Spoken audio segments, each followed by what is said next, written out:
بسم الله الرحمن الرحيم. معنا عربية بيجو. الشرخ ده من الطبقة الداخلية اللي جوه. هو طبعا الكسر ده بقى له شهرين 3 ان شاء الله نعمله، ما نسرحش تاني من اي اتجاه، يختفي بنسبة 70-80% ان شاء الله. وراح المرور بكره مفيش فحص ولا مرور ولا لجنة يكلموا عليه ان شاء الله. انا بحاول اوضح الشرخ، اي حد يحصل له شرخ يعالجه في اقرب وقت. انا فاتح 24 ساعه، رقمي موجود على السوشيال ميديا، عنواني موجود على السوشيال ميديا كلها. ابعت لي رساله على الواتس، ابعت لك العنوان واقول لك شغال امتى وازاي. اول ما يحصل شرخ حط عليه منديل وسلوتيب شفاف، منديل وسلوتيب شفاف. عاوز اوريكم حاجه بس كده عشان الناس تبقى عندها وعي ليها.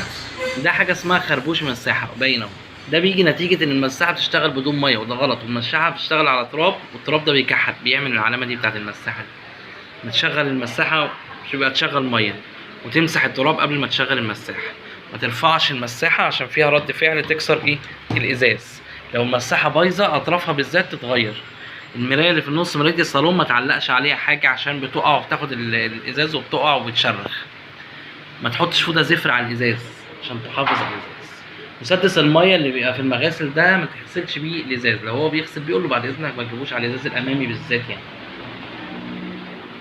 انتظر رد العميل ان شاء الله لما اخلص.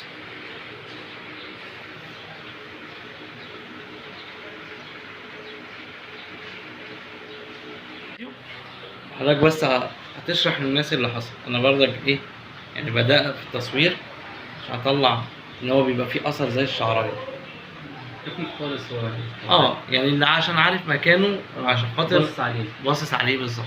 لكن ما بقاش زي الاول يعني خالص. الشعرايه بتبقى خفيفه قوي. ان شاء الله المرور ما يكلمش حضرتك عليها ابدا ان شاء الله.